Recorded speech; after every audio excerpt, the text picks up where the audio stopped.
Hello everyone, this is practical on urinary system. In this practical, we will study in detail about chronic pyelonephritis, renal cell carcinoma in the form of their microscopy. We'll also learn nephrolithiasis with hydronephrosis, chronic pyelonephritis, RCC, carcinoma of urinary bladder with the help of specimens, and you are supposed to draw certain diagrams at the end of the practical. So diseases of kidney, as you have learned through the lectures, these are importantly glomerular disease, tubulointerstitial disease, obstructive uropathy, and there are certain tumors of kidney which we are going to discuss in today's practical. First is chronic pyelonephritis. As the name suggests, it is a chronic pyelonephritis, that is inflammation of interstitial tissue of kidney. Okay. So as far as the etiology is considered, it could be obstructive or non-obstructive. It can give rise to recurrent infection, and this recurrent infection, when it is persisting for a very long time, it leads to renal scarring. Non-obstructive causes may be due to vesico-ureteric reflex and infection in childhood or persistent bacteriuria between repeated acute pyelonephritis in adult. So basically, when there are repeated attacks of acute pyelonephritis for a long duration, it develops into chronic pyelonephritis. Clinically, as you know, there are recurrent symptomatic urinary tract infections, or subclinically, patient may not have any obvious signs or symptoms, but he or she will have bacteriuria which is detected on urine examination. Occasionally, patient might present with advanced stage with chronic renal failure. So this is a gross specimen, photograph of chronic pyelonephritis. Here you can see there is a bisected kidney. On capsular surface, you can see there are a lot of scars. Okay, so these scars are the places where the renal capsule is adhered to the cortex. On the cut surface, you can see at the places of scars there is a depression. Okay, and at places the renal corticomedullary demarcation is little bit hazy. This is a gross specimen which we have in our practical hall. Okay, here is the external surface. This is the specimen of bisected kidney, and on the external surface you can see there are a lot of scars. It is irregular. On the cut surface you can see obviously the bisected kidney. The renal capsule is thickened, and it is partly stripped off, and it is adherent at the places of scarring. On cut section you can see there is poor demarcation of renal medulla and cortex. Okay. And you can see U-shaped depressions at the scar places. Renal pelvic alveolar system is dilated and it contains multiple yellow stones. The ureter, which you can see at the lower part, is also showing dilatation. The cause could be here obstructive. On microscopic examination, you can see certain important characteristics on the microscopy. Okay. So first is, it is pyelonephritis. So it is tubulointerstitial disease. So obviously tubules and interstitium is going to get affected a lot. You can see tubules are atrophic and they are filled with colloid-like pink eosinophilic substance, eosinophilic secretion, which give thyroid-like appearance to the kidney, and it is called as thyroidization of the tubule. You can see in the interstitium there are a lot of chronic inflammatory cells. Those are lymphocytes, plasma cells, and macrophages. Sometimes you can see sheets of histiocytes, and you call it as which type of pyelonephritis? Yes, xanthogranulomatous type of pyelonephritis. Also, the glomerulus gets affected later. Here you can see periglomerular fibrosis, that is pink fibrosis around the glomerulus. Later on, the glomerulus fully replaced by glomerular sclerosis. Okay, so glomerulus is totally replaced. You can see just pink rounded structure because of glomerular sclerosis. Then comes the obstructive uropathy. Okay, it is an important cause of obstructive uropathy is urolithiasis. The meaning of urolithiasis is presence of urinary stones. Okay, the common types of urinary calculi are, which are the common types? Yes, these are calcium stones, mixed or struvite stones, uric acid stones, histine stones. Okay, because of all these types of stones, there is an obstruction to the outflow of urine. Because the urine flow is obstructed, obviously there is a dilatation of the previous part of the pelvic ileal system to the obstruction, and because of this constant pressure, there is an atrophy of renal parenchyma. Okay, so this presence of obstructed urine in the kidney is called as hydronephrosis. If it is present in the ureter, you call it as hydroureter. Okay, so important cause of obstructive uropathy, remember it is nephrolithiasis. Here you can see a gross specimen of kidney, bisected kidney. Okay, the external surface is unremarkable. On the cut surface, you can see the pelvic ileal system is dilated. Corticomedullary junction is not very much appreciated. And here you can see on the right side lower calyces, it is filled with blackish colored stone or nephrolithiasis. Okay, because of that, there is dilatation of pelvic ileal system. So there must be multiple stones in the flow of urine, because of which there is dilatation of pelvic ileal system. The ureter, which you can see in between, also showing dilatation because of presence of urolithiasis. Here is one more specimen in which you can see bisected kidney. The external surface shows boscillations and cut surface shows dilated pelvic ileal system. Okay, the renal parenchyma is thinned out and fibrotic.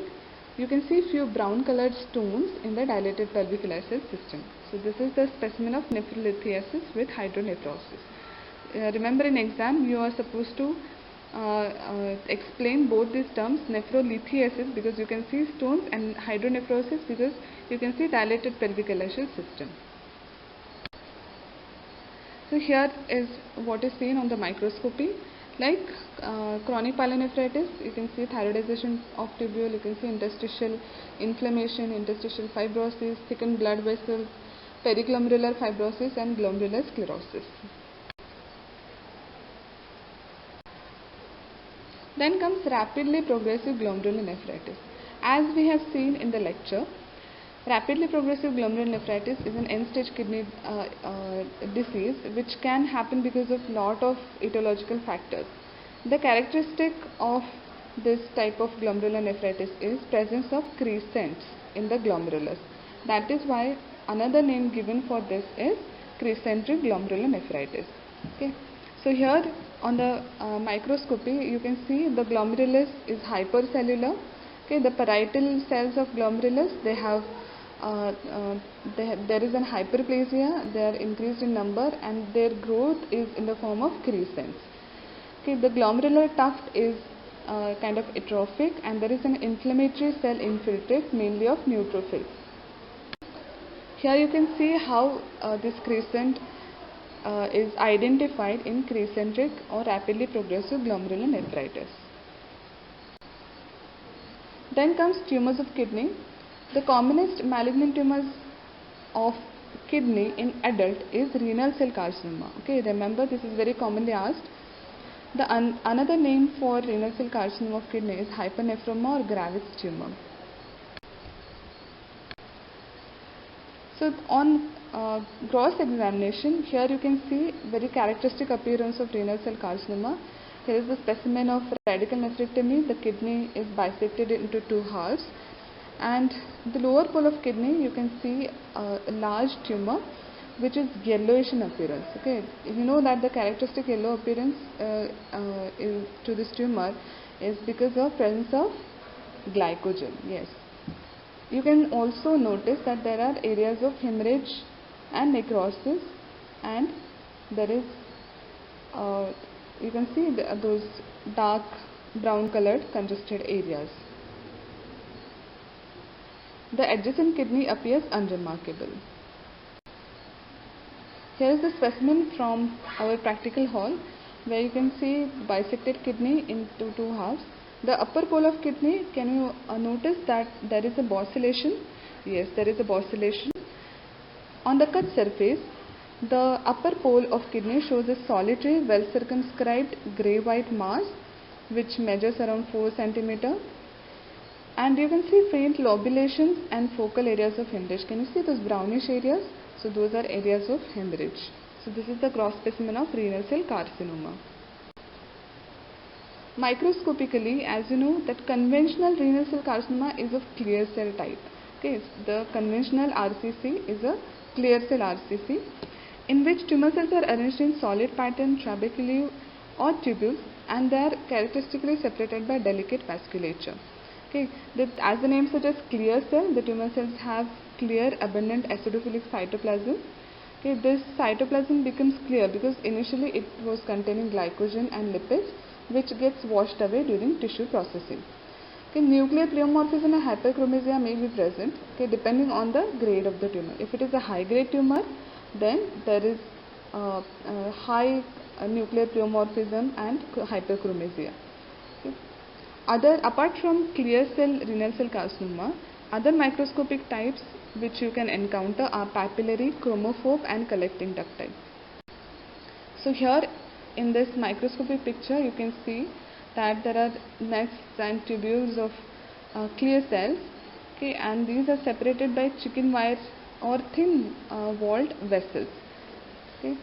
These are large cells and they containing clear cytoplasm. The nucleus is showing hyperchromasia and prominent nucleoli, and there is a nuclear pleomorphism. Here is nice picture of the same. Remember, this is very commonly kept in the microscopic spot examination. Okay. Then comes the Wilms tumor, or it is also called as nephroblastoma. It is commonest malignant tumor of pediatric age group, commonly seen in the age group of 1 to 6 years. Okay. So in adult it is clear cell renal cell carcinoma, in pediatric age group it is nephroblastoma or Wilms tumor. It is an embryonic tumor which composed of 3 components, the proportion of which is variable. The components are blastomal, epithelial and mesenchymal. Okay, remember these 3 components. This is the typical gross appearance of the Wilms tumor. This is a large tumor. Okay, the child will present with a mass in the groin area. So you can see there is a large tumor which is compressing the renal parenchyma. It is spheroidal and it can show you almost complete replacement of the kidney. It is generally solitary and unilateral, but sometimes about 5 to 10% of the cases may show bilateral tumor.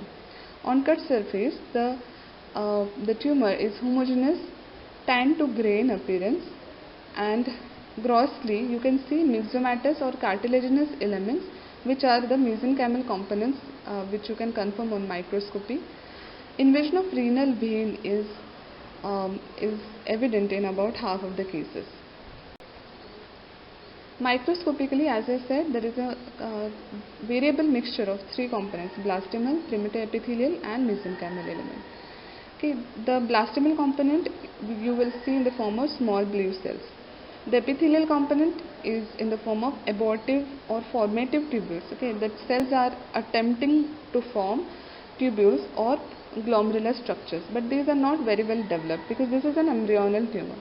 The mesenchymal element is usually fibrotic, myxoid. You can also see variable components like skeletal muscle, fat or cartilage, like that.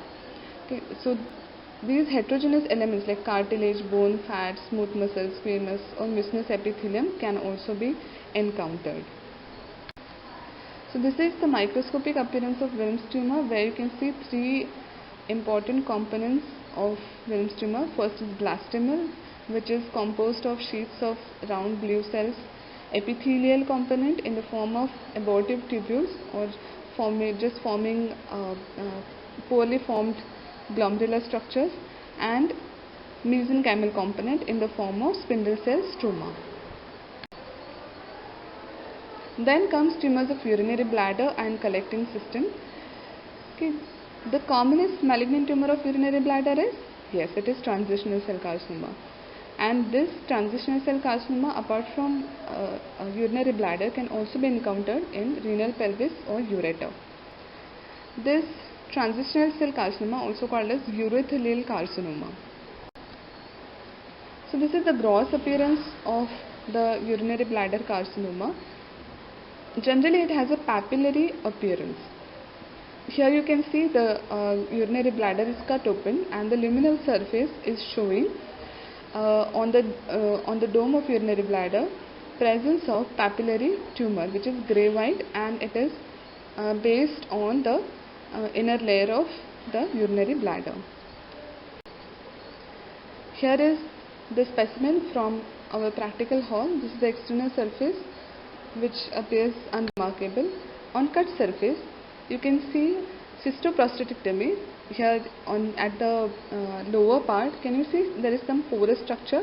Okay, that is prostate, because in the prostate you have prostatic glands. Because of that it has this spongy kind of appearance. Okay, the external surface we have seen, it is unremarkable, and the mucosal surface is showing a papillary growth which is measuring say about 2.5 to 1.8 centimeter into 1.8 centimeter, and the adjacent mucosa is edematous. Here you need to appreciate the papillary growth which is based on the wall of urinary bladder, which is characteristic of urothelial carcinoma of urinary bladder. Microscopically it will show urinary bladder which is lined by urothelium, and this urothelium is proliferating and infiltrating the adjacent tissue. Okay, and these cells of the tumor are the cells are round to oval. They have pleomorphic vesicular nuclei, prominent nucleoli, and eosinophilic cytoplasm, and they have characteristic papillary configuration very commonly. Apart from that, you can also see nests and clusters. Okay, you can also see increased mitosis and areas of necrosis. This intervening stroma will show you mononuclear cell infiltration, and tumor may infiltrate underlying muscularis propria depending on its grade. Here you can see nice papillary arrangement of urothelial cells, where you can see in the center there is yes, papilla has in the center fibrovascular core. Can you notice the fibrovascular core in the center of the papilla, and the tumor cells are arranged around that papilla in a finger-like projection. And this is under high power, where you can see there is nuclear enlargement, hyperchromasia, pleomorphism. There is prominent nucleoli, and you can also notice necrosis, pincular necrosis on right upper side. Okay, and the interstitium is showing, the intervening stroma is showing diffuse mononuclear cell infiltration. So that was about the practical on urinary system. So in the next slides there is a write-up for the practical. Please go through it and write it down, and at the end of the this write-up you have diagrams to draw, and you can pause the video and you can do the write-up and drawing the diagram. Okay, thank you.